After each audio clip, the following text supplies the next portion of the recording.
You've got a job offer and now you have a choice, negotiate or not. If you decide not to, and your buddy who got the same offer negotiates and gets a $7,000 increase. By the end of 30 years, your buddy will be making $100,000 more a year than you. Think about that. My husband is a trained chef. Do you know that chefs don't have recipes for all those sauces? They know the structure of the sauce, and so regardless of the ingredients that they have, they can make a great sauce. And that's what I want for you. I'm not going to give you a recipe for a particular negotiation. Rather, what I want to do is give you the structure of a negotiation, so that you can be successful, regardless of what you face. I want to propose a new way of thinking about negotiation, and what you're trying to achieve in that negotiation. And then what I want to do is give you 4 steps to help you be more effective in getting what you want. Folks typically see negotiation as an adversarial process, and are uncomfortable. Because they're concerned that other folks will think of them as too demanding, too greedy, not nice, or socially awkward. What I want to do today is get you to change the frame of how you think about negotiation. Moving it from an adversarial process to one that is problem-solving. And, problem-solving is collaborative. I want to solve our problem in a way that's good for you, but also gives me more of what it is I want. When we negotiate, most of us view the goal of a negotiation as to get an agreement. This is wrong. The goal of a negotiation is not to get a deal. The goal of a negotiation is to get a good deal. We need to be able to separate what a good deal is from what a bad deal is. So, that means we need at least 3 pieces of information. The first thing we need to know is, what is our alternative? What happens to us if this negotiation fails? What are we left with? What's the status quo, or what alternatives exist for us? And, the research is very clear. He or she with a better alternative does better. Secondly, we need to know what our reservation price is. What's the point at which we are indifferent between saying yes and invoking our alternative? And when you negotiate, it's critical that you understand where that reservation price is, because that's that point at which you are indifferent, where a no looks as good as a yes. And the third point, which is really important, and one that people often overlook, is that not only do we have to think about our alternative and our reservation price, we also need to think about our aspiration. What is an optimistic assessment of what it is we can achieve in this negotiation?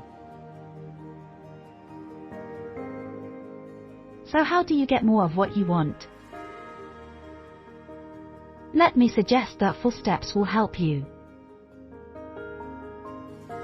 The first step is to assess the situation.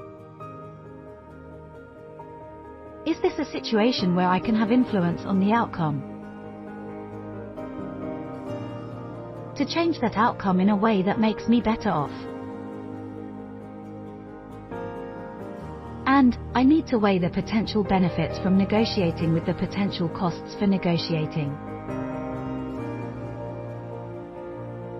And, will the benefits outweigh the costs? The second step is, I need to prepare. And there are really two aspects of this step. Number 1, I need to understand what my interests are. What I'm really trying to achieve in this negotiation. And the second component is I need to understand the interests and preferences of my counterpart. Many of us may understand what our interests are, but few of us actually understand at a deep level what the preferences and interests are of our counterparts. Third, now comes the ask. Engage with your counterpart. Look at these disputed, social situations as opportunities to negotiate. You have information that your counterparts don't have. And this is what you bring to the table. If they knew all your information, if they knew your perspective, they don't need you. Because you have unique information, and because they have unique information, that's where the value is created. Fourth, you need to package. Now what do I mean by that? Most of us when we negotiate issue by issue. This is a really bad strategy, because when you negotiate issue by issue, every issue is adversarial. You either win or lose. When you're packaging issues, you now have the opportunity to trade among the issues. So, think about proposing solutions. Alternative solutions to your counterpart, in packages. And to help you out, because your counterpart will probably want to negotiate issue by issue, think about using if-then language. If I give you this, then I get that. What you're doing is you're yoking various issues together into a package. To get more of what you want, there are 4 steps. Assess, prepare, ask, package. To give you an example, my dean recently sent me an email indicating that I would have to be going from 5 courses a year to 6 courses a year. Because he had received information from the provost that we needed to be consistent in the amount of contact hours and course credit. I was not happy about that email. So, my response was, I think I need to talk to my dean. Let's negotiate. But, before I started a negotiation, I thought hard about why was he doing this. What was in his interest? His interest was probably to make sure the provost was happy. What was my interest? Not to move from 5 classes to 6 classes. And it turns out I teach 2 different types of classes. MBA electives, and then some specialty classes. There are lots of folks who teach MBA electives. There are very few folks who teach specialty classes. So, I thought I should focus on the specialty classes. So, then I went for the ask. I set up a meeting, and part of that meeting was to verify the information that I had gathered in my planning session. And it did turn out to be true. He was interested in making the provost happy, so then came the proposal that packaged our interests. He said he wanted consistency between contact hours and credit. So, what he did is he changed the credit to match the contact hours. I suggested, why not change the contact hours to match the credit? Because it turns out that in my courses, in my specialty courses, we always went over. So, while there were 3 hours, it was common that we would go for 3.5 to 4 hours. So, let's make them 4-hour courses. And keep me at 5 rather than move me to 6.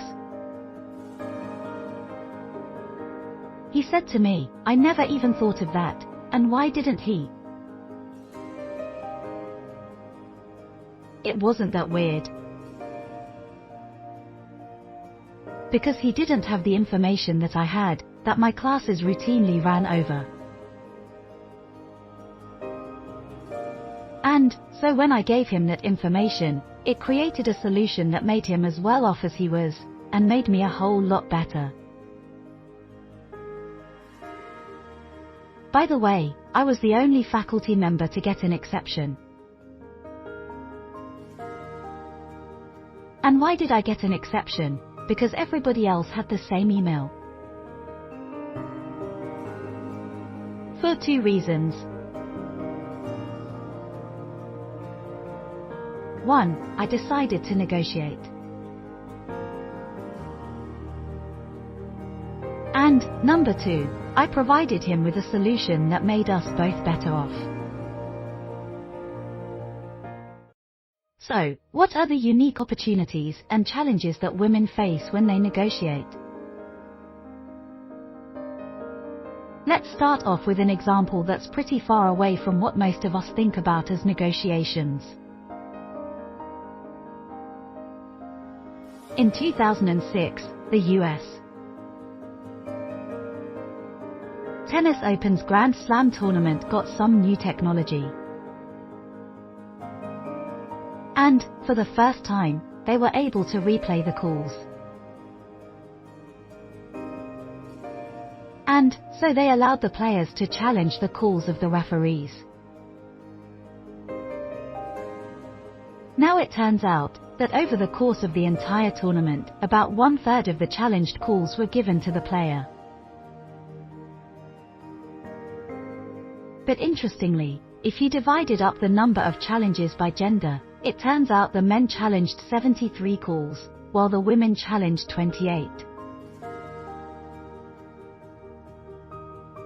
Now, we can come up with all sorts of stories about why men's tennis is different from women's tennis.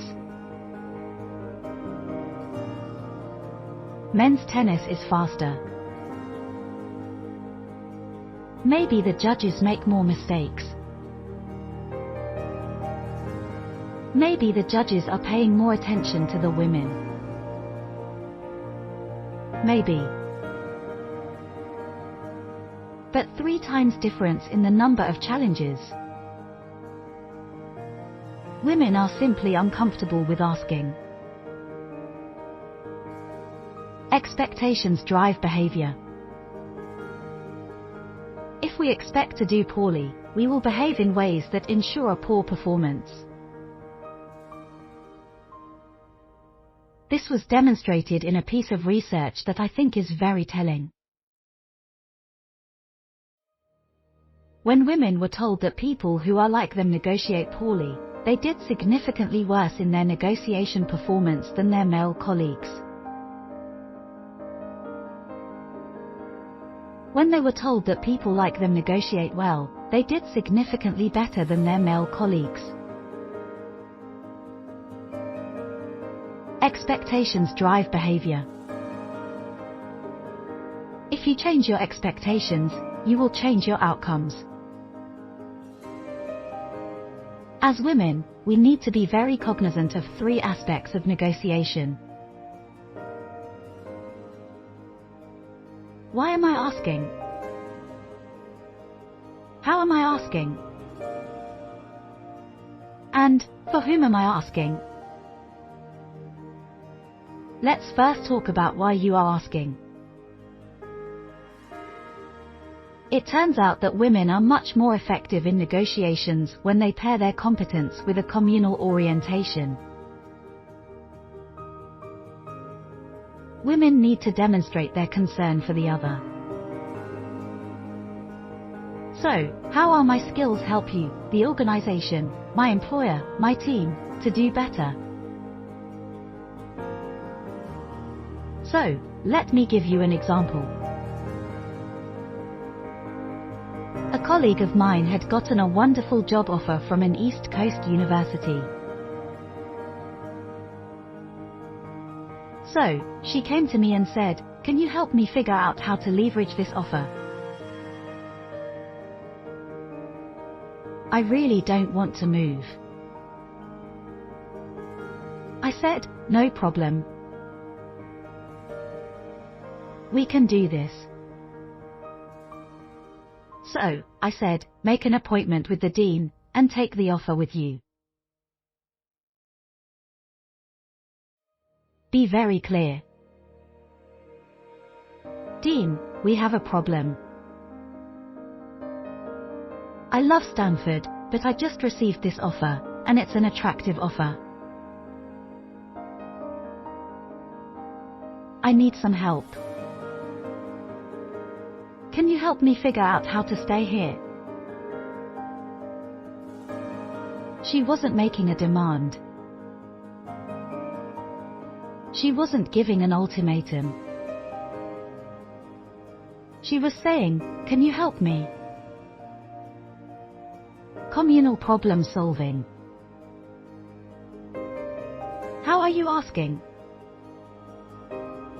Male evaluators penalize female negotiators in a single-issue distributive negotiation when I ask for more money, in ways that they do not penalize her male counterparts. Female evaluators penalize both males and females for asking for more. Why the women were penalized was because they were perceived as being too demanding and not nice. Now note I said a single issue. They were negotiating issue by issue. So, how can I help you with this pool of resources that I need to do my job more effectively to make you better off, and packaging? Communal packaging. Next, for whom are you asking? It turns out that if we distill the research and negotiation, we have two big findings. Number 1. You're better off negotiating for yourself if you're a man. Number 2. If you're negotiating for me, I am much better off if you are a woman. Women outperform men in representational negotiations between 14% and 23%. This is huge.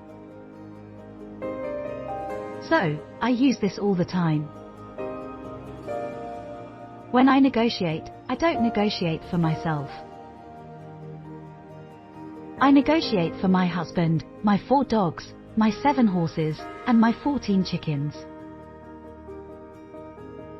That's a lot of mouths to feed, and it works.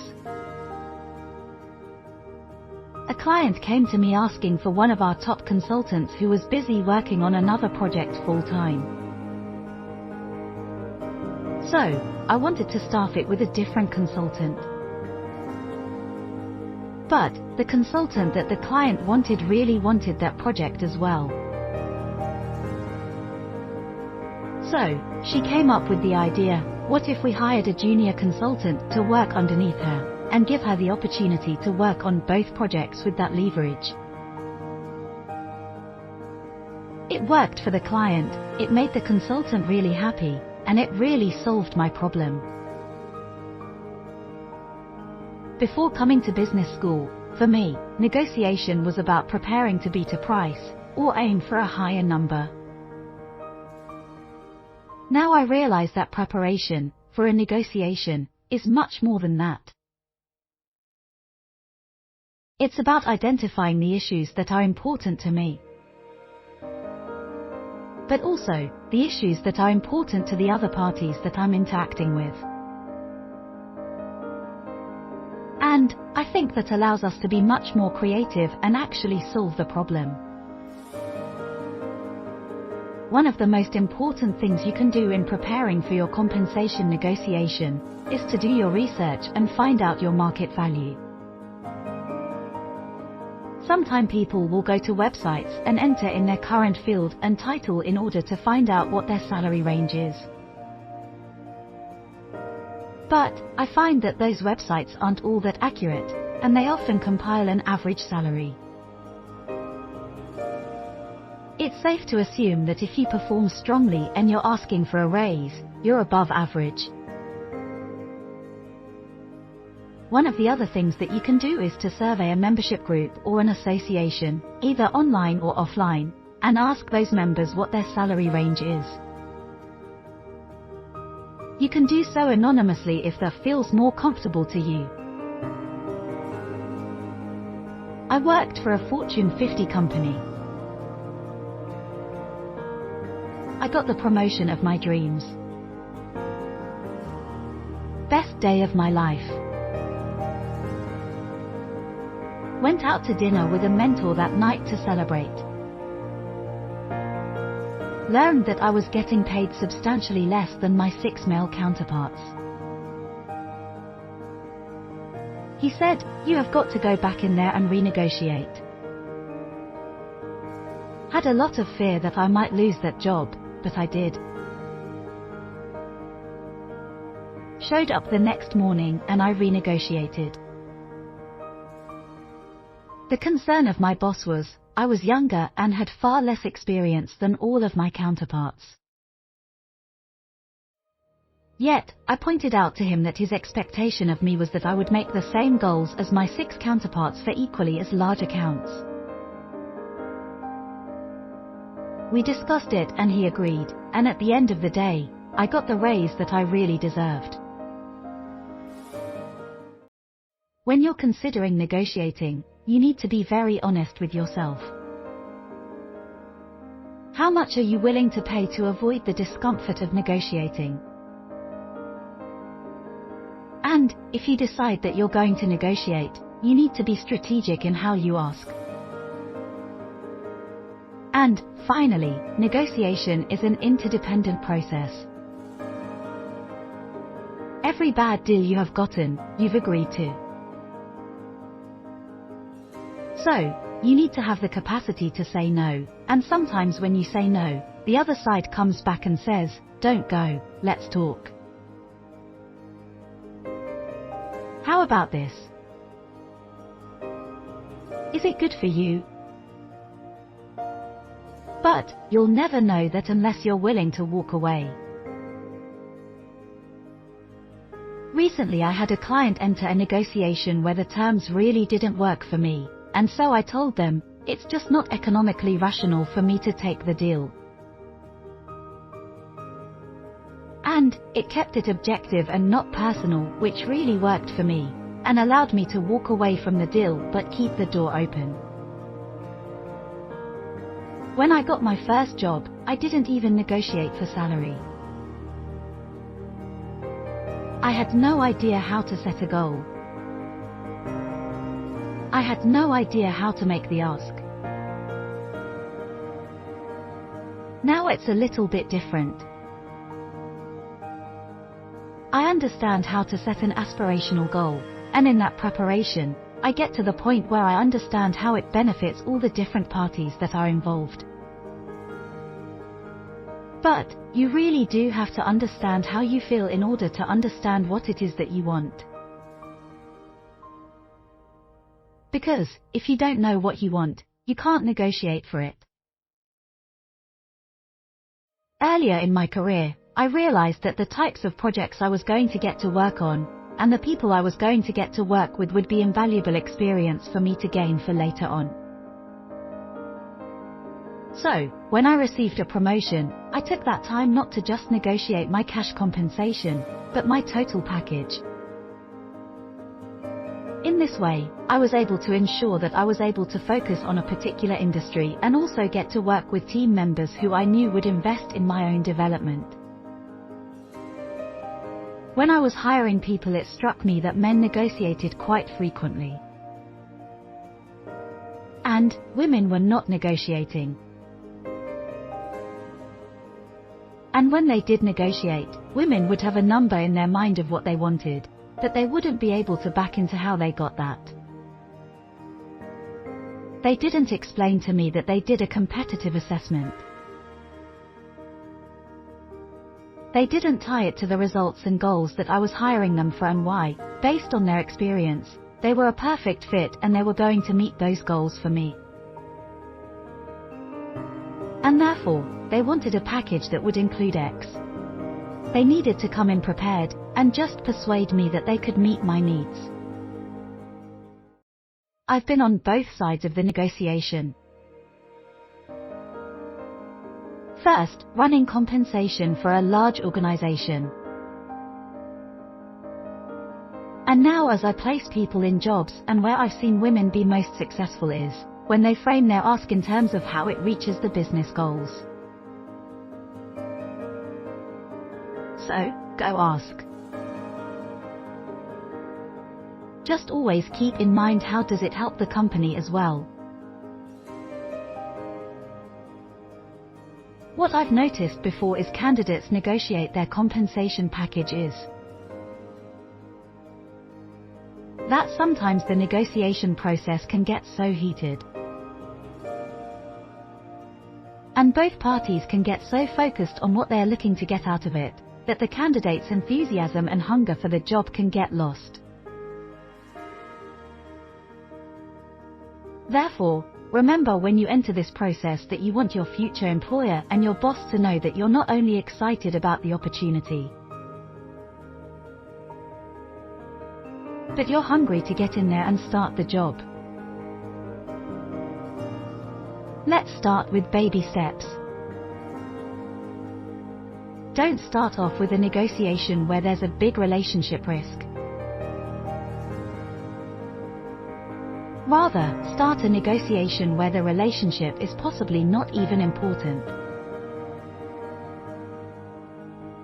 Where there's less risk to you to experiment, to try.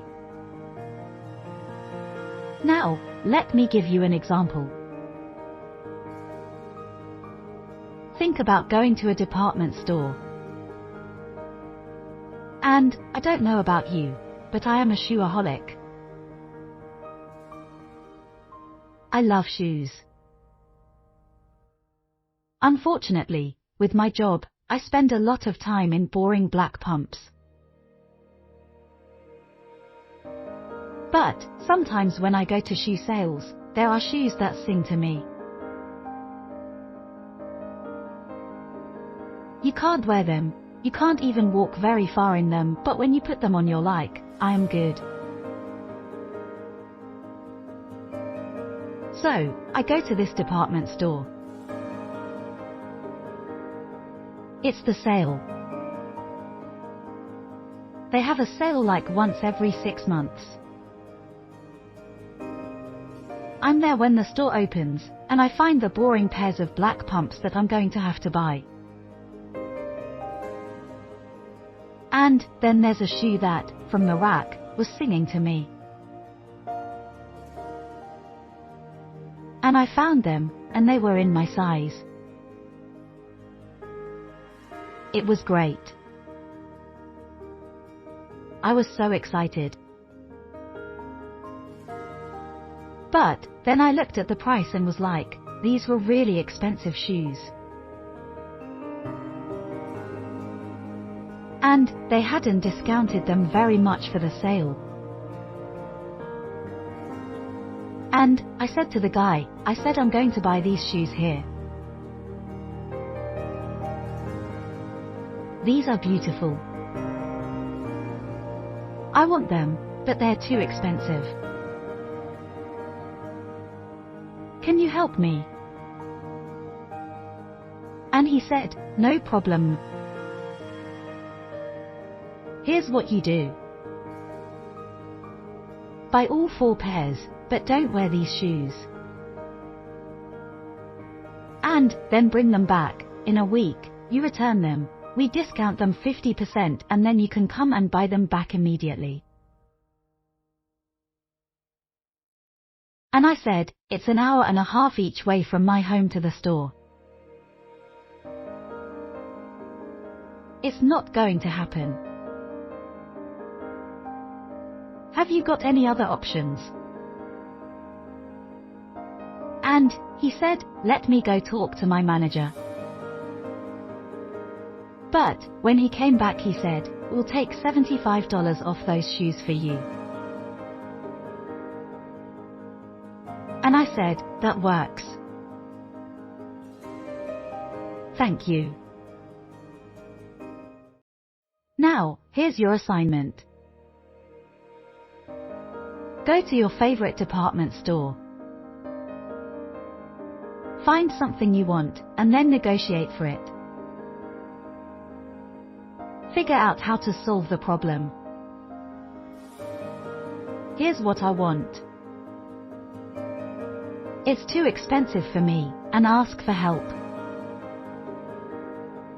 Initiate the negotiation. Not all of you will be successful every time, but you will be surprised at how often you are. When I first learned about this research, it helped me understand why women sometimes don't ask. There is a social risk. Women are judged differently. And, with Maggie's work, it gives us tools to negotiate successfully in a way that works for everyone. Malcolm Gladwell suggests you need 10,000 hours of practice to become expert in anything. Negotiation is the same way. You need to practice, but you need to learn from what you experience. You need to see social situations as an opportunity to create value, so that you and your counterparts can get more of what you want.